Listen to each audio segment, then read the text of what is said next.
Hi hello അമ്ലു വ്ളോഗ്സിൻ്റെ പുതിയൊരു എപ്പിസോഡിലേക്ക് വീണ്ടും സ്വാഗതം. ഇന്ന് ഞാൻ എത്തിയിട്ടുള്ളത് ഉള്ളി തീയലിൻ്റെ റെസിപ്പി ആയിട്ടാണ് കേട്ടോ. അപ്പോൾ ഒട്ടും താമസിക്കേണ്ട നമുക്ക് വീഡിയോയിലേക്ക് പോകാം. ഇത് ഏകദേശം 1/2 കിലോളം ചെറിയ ഉള്ളിയാണ് കേട്ടോ. ഉള്ളിയെല്ലാം കഴുകി വൃത്തിയാക്കി അതുപോലെ തൊലിയെല്ലാം കളഞ്ഞിട്ട് 2-3 കഷ്ണങ്ങളാക്കി ഇതുപോലെ കട്ട് ചെയ്തെടുത്തിട്ടുണ്ട്. വെളുത്തുള്ളി ഇതുപോലെ ചെറിയ ചെറിയ സ്ലൈസസ് ആക്കി കട്ട് ചെയ്തെടുത്തിട്ടുണ്ട്. നിങ്ങൾക്കിത് കട്ട് ചെയ്താൽ മുഴുവനായിട്ട് ഇടാം കേട്ടോ. ഉള്ളി ഞാൻ പെട്ടെന്ന് വഴണ്ടിട്ടാൻ വേണ്ടിയിട്ടാണ് ഞാനിങ്ങനെ ചെറുതായിട്ട് സ്ലൈസ് ആക്കി എടുത്തിട്ടുള്ളത്. നിങ്ങൾക്കത് മുഴുവനായിട്ട് ഇട്ട് തന്നെ ഉള്ളിത്തേൽ ഉണ്ടാക്കാവുന്നതാണ്. നിങ്ങളുടെ ഇഷ്ടാനുസരണം നിങ്ങൾക്ക് സ്ലൈസ് ആക്കി ഇതിനേക്കാളും ചെറിയ സ്ലൈസ് ആക്കി വേണമെങ്കിൽ ഇടാം കേട്ടോ. അപ്പോൾ പെട്ടെന്ന് തന്നെ വഴണ്ട് കിട്ടും. അതിന് വേണ്ടിയിട്ട് മാത്രമാണ് ഇങ്ങനെ ചെയ്യുന്നതല്ല, വേറെ റീസണൊന്നുമില്ല. അപ്പോൾ നമുക്കിനി പെട്ടെന്ന് തന്നെ വീഡിയോയിലേക്ക് പോകാം. ഞാനിവിടെ അരമുറി തേങ്ങയോളം ചിരകി എടുത്തിട്ടുണ്ട്. അരമുറി തേങ്ങ ഫുള്ളായിട്ട് ചിരകി എടുത്തിട്ടുണ്ട്. ഇനി നമുക്ക് ഇതൊന്ന് വറുത്തെടുക്കാം. ഇതിലേക്കിട്ട് ഞാനിവിടെ മൺചട്ടിയാണ് കേട്ടോ ഉപയോഗിക്കുന്നത്. മൺചട്ടി ആയിരിക്കും ഉള്ളിത്തേലൊക്കെ വയ്ക്കുമ്പോൾ ഏറ്റവും നല്ലത്. ഇനി നമുക്ക് ഫ്ലെയിം ഓൺ ആക്കി കൊടുക്കാം. ഇനി ഫ്ലെയിം ഓണാക്കി ആ ചട്ടിയുടെ വെള്ളമൊക്കെ ഒന്ന് വറ്റി വരുന്ന സമയത്ത് നമുക്കിതിലേക്ക് 1 ടേബിൾ സ്പൂണോളം വെളിച്ചെണ്ണ ഒഴിച്ചു കൊടുക്കാം. നമ്മൾ ഉള്ളിത്തേൽ എപ്പോഴും വെക്കുമ്പോഴും വെളിച്ചെണ്ണയിലാണ് കേട്ടോ വയ്ക്കാനായിട്ട്. എങ്കിൽ മാത്രമേ ആ ഒരു കറക്റ്റ് ടേസ്റ്റ് കിട്ടത്തുള്ളൂ. അപ്പോൾ ഇവിടെ ചട്ടി നന്നായിട്ട് ചൂടായി വന്നിട്ടുണ്ട്. അപ്പോൾ ഞാനിവിടെ ഇതിലേക്ക് 1 ടേബിൾ സ്പൂണോളം വെളിച്ചെണ്ണ ഒഴിച്ചു കൊടുക്കുകയാണ്. നമ്മുടെ തേങ്ങ അടി പിടിക്കാതിരിക്കണം കേട്ടോ നമ്മൾ ഈ വെളിച്ചെണ്ണ ഇങ്ങനെ ഒഴിക്കുന്നത്. നോൺ സ്റ്റിക്ക് പാനാണെങ്കിൽ ഈ എണ്ണ ഒഴിക്കേണ്ട ആവശ്യമില്ല. നമുക്ക് ഡയറക്റ്റ് ചെയ്ത് തേങ്ങ വറുത്തെടുക്കാവുന്നതാണ്. ഇനി നമുക്ക് ചട്ടി ഒന്ന് ചുറ്റിച്ചു കൊടുക്കാം.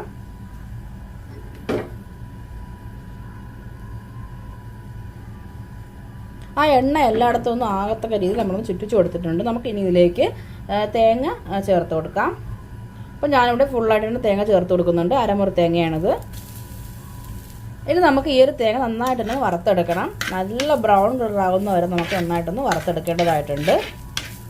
തീ കൂട്ടിയിട്ട് ഒരിക്കലും വറുക്കരുത് കേട്ടോ. അപ്പോൾ പെട്ടെന്ന് കരിഞ്ഞു പോകാനുള്ള ചാൻസ് ഉണ്ട്. തേങ്ങ മൂത്ത് കിട്ടില്ല. അതുകൊണ്ട് തേങ്ങ എപ്പോഴും വറുക്കുമ്പോൾ ഫ്ലെയിം കുറച്ചിട്ടിട്ട് വേണം വറുത്തെടുക്കാനായിട്ട്. എങ്കിൽ മാത്രമേ തേങ്ങ കറക്റ്റ് ആ ഒരു മൂപ്പിൽ നമുക്ക് കിട്ടുള്ളൂ. എങ്കിൽ മാത്രമേ കറിക്ക് ആ ഒരു ടേസ്റ്റ് കിട്ടുള്ളൂ. അല്ല നമ്മൾ എളുപ്പത്തിന് വേണ്ടിയിട്ട് തീ കൂട്ടിയിട്ട് വറുത്ത് കഴിഞ്ഞാൽ പെട്ടെന്ന് തന്നെ അത് കരിഞ്ഞു പോകാനുള്ള ചാൻസ് ഉണ്ട്. പക്ഷെ അത് മൂത്തിട്ടുണ്ടാവില്ല. ആ ഒരു കറുത്തിട്ട് വന്നിട്ടുള്ള ആ ഒരു ബ്ലാക്ക് കളറായിരിക്കും നമുക്ക് കിട്ടുന്നത്. അതുകൊണ്ട് തന്നെ നമ്മുടെ കറിക്കും ആ ഒരു കയ്പ്പ് വരാനുള്ള ചാൻസ് കൂടുതലാണ്. അപ്പോൾ നമുക്ക് തീ കുറച്ചിട്ടിട്ട് ഇതുപോലെ ഒന്ന് വറുത്തെടുക്കാം. കുറച്ച് സമയം എടുക്കും കേട്ടോ അത് വറുത്തെടുക്കാനായിട്ട്. പക്ഷേ ക്ഷമയോടുകൂടി വറുത്തെടുത്താൽ അതുപോലെ ടേസ്റ്റായിട്ട് നമുക്ക് കഴിക്കാനും പറ്റും. ഇതിപ്പോൾ ഏകദേശം ഒന്ന് മൂത്ത് വരാനായിട്ട് തുടങ്ങിയിട്ടുണ്ട്. ആ ബ്രൗൺ കളറൊക്കെ ആയി തുടങ്ങിയതുണ്ടാവും. അപ്പോൾ ഇതുപോലെ നല്ല ഗോൾഡൻ ബ്രൗൺ കളറാണ് കേട്ടോ എല്ലാ ഭാഗത്തും. നമ്മുടെ തേങ്ങ നന്നായിട്ട് തന്നെ മൂത്ത് വന്നിട്ടുണ്ട്. ഇനി നമുക്ക് ഈ ഒരു പരുവാകുമ്പോൾ നമുക്ക് ഇനി ഇതിലേക്ക് പൊടികൾ ചേർത്ത് കൊടുക്കാം. ഫ്ലെയിം മാക്സിമം കുറച്ചിടുക കേട്ടോ, അല്ലെങ്കിൽ കരിഞ്ഞു പോകാനുള്ള ചാൻസ് ഉണ്ട്. അല്ലെങ്കിൽ നിങ്ങൾക്ക് ഫ്ലെയിം ഓഫ് ചെയ്തിട്ട് വേണമെങ്കിലും ചെയ്യാം. പൊടികൾ ഇട്ടതിന് ശേഷം മാത്രം നിങ്ങൾക്ക് ഫ്ലെയിം ഓണാക്കിയാൽ മാത്രം മതിയാകും. അല്ലെങ്കിൽ തേങ്ങ പെട്ടെന്ന് തന്നെ കരിഞ്ഞു പോകും. കാരണം എന്താണെന്ന് വെച്ചാൽ ഇത് നന്നായിട്ട് മൂത്തിട്ടുണ്ട്. അപ്പോൾ ആ ഒരു മൂപ്പിൽ കിടന്ന് തന്നെ വീണ്ടും കരിഞ്ഞു പോയിട്ടുള്ള ചാൻസ് ഉണ്ട്. അപ്പോൾ ഒന്നുകിൽ ഫ്ലെയിം വളരെ ലോ ആക്കി ഇടുക, അല്ലെങ്കിൽ ഫ്ലെയിം ഓഫ് ചെയ്യുക. ഇനി നമുക്കിതിലേക്ക് പൊടികൾ ചേർത്ത് കൊടുക്കാം. ഞാനിവിടെ ഫ്ലെയിം ലോ ആക്കി ഇട്ടിട്ടുണ്ട് കേട്ടോ. ഇതിലേക്ക് ഞാൻ 2 ടേബിൾ സ്പൂണോളം മല്ലിപ്പൊടി ചേർക്കുന്നുണ്ട്.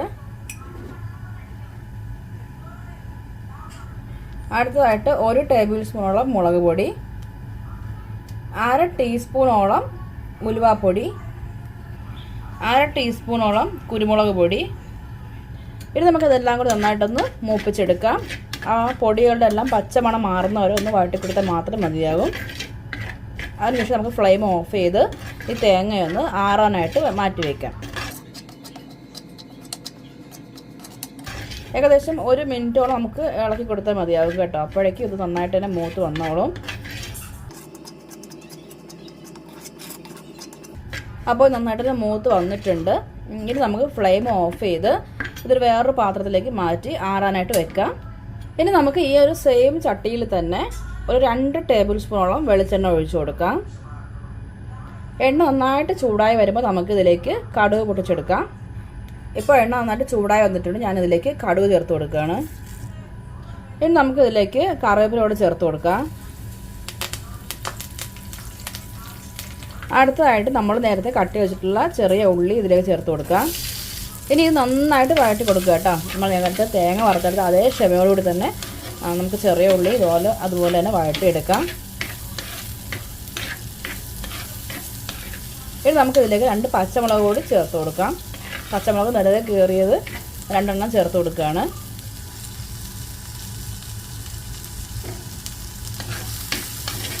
ഇനി നമുക്ക് ഈ ഉള്ളി നന്നായിട്ട് വാടി വരുന്നത് വരെ നമുക്ക് വഴറ്റിയെടുക്കാം. നന്നായിട്ട് തന്നെ വാടി കിട്ടണം കേട്ടോ.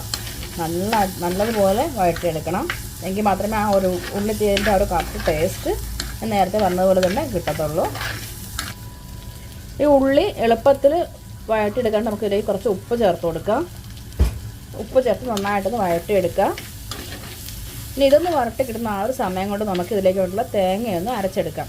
നമ്മൾ നേരത്തെ വറുത്ത് വെച്ചിട്ടുള്ള തേങ്ങയിലേക്ക് ഒരു 1/2 ടീസ്പൂൺ മഞ്ഞൾപ്പൊടിയും 1 നെല്ലിക്ക വലുപ്പത്തിൽ വാളൻപുളിയും കൂടി ചേർത്ത് ആവശ്യത്തിന് വെള്ളം കൂടി ഒഴിക്കുക. അതിനുശേഷം നമുക്കിത് നന്നായിട്ടൊന്ന് അരച്ചെടുക്കാം കേട്ടോ. ഇപ്പോൾ നമ്മുടെ വറുത്ത് വെച്ചിട്ടുള്ള തേങ്ങ ഞാൻ മിക്സിയുടെ ജാറിലേക്ക് മാറ്റി കഴിഞ്ഞു. ഇനി ഇതിലേക്ക് ഞാൻ 1/2 ടീസ്പൂണോളം മഞ്ഞൾപ്പൊടി ചേർത്ത് കൊടുക്കുന്നുണ്ട്. ഇതിൻ്റെ കൂട്ടത്തിൽ 1 നെല്ലിക്ക വലുപ്പത്തിലുള്ള വാളൻപുളിയാണിത്, ഇതും കൂടി ചേർത്ത് കൊടുക്കുന്നുണ്ട്. ഇനി നമുക്കിതിലേക്ക് വേണ്ടിയിട്ടുള്ള വെള്ളം ഒഴിച്ചു കൊടുക്കാം.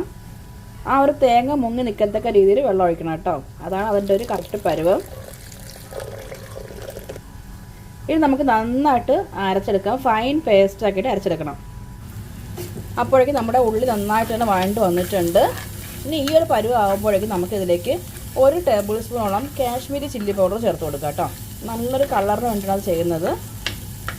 ഓപ്ഷണലാണ്. നിങ്ങളുടെ കയ്യിൽ കാശ്മീരി ഇല്ലെങ്കിൽ ചേർക്കേണ്ട ആവശ്യമില്ല. സാധാ മുളക് പൊടി ചേർത്ത് കൊടുത്താൽ മതിയാകും. കാശ്മീരി ചേർത്ത് കൊടുക്കുന്നത് കളർ കിട്ടാൻ വേണ്ടിയിട്ടാണ് കേട്ടോ. അപ്പോൾ ഞാനിവിടെ 1 ടേബിൾ സ്പൂണോളം കാശ്മീരി ചില്ലി പൗഡർ ചേർത്ത് കൊടുക്കുന്നുണ്ട്. ഇത് നമുക്ക് നന്നായിട്ടൊന്ന് വഴറ്റി കൊടുക്കാം. ആ ഒരു പച്ചമണം മാറുന്നവരെ നന്നായിട്ടൊന്ന് വഴറ്റിയെടുക്കണം.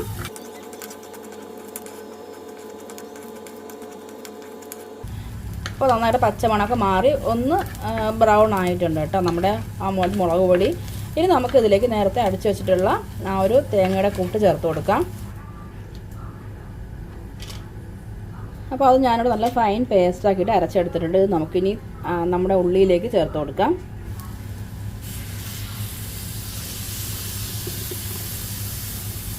ഇനി നമുക്കിത് മൂടി വെച്ച് 5 മിനിറ്റ് മീഡിയം ഫ്ലെയിമിൽ വേവിച്ചെടുക്കാം.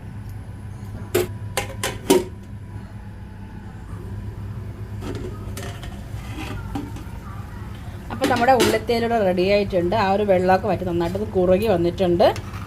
ഈ ഒരു സമയത്ത് നിങ്ങൾക്ക് ഉപ്പ് കറക്റ്റാണോ എന്ന് നോക്കാം കേട്ടോ. എനിക്കിവിടെ ഉപ്പ് കറക്റ്റാണ്.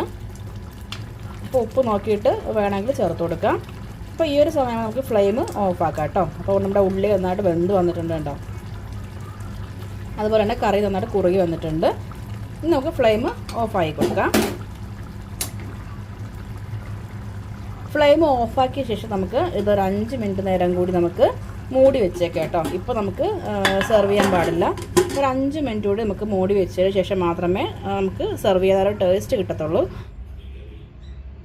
അപ്പോൾ നമ്മുടെ ഉള്ളിത്തേലുള്ള റെഡി ആയിട്ടുണ്ട്. ഈ റെസിപ്പി എല്ലാവരും ട്രൈ ചെയ്ത് നോക്കണം.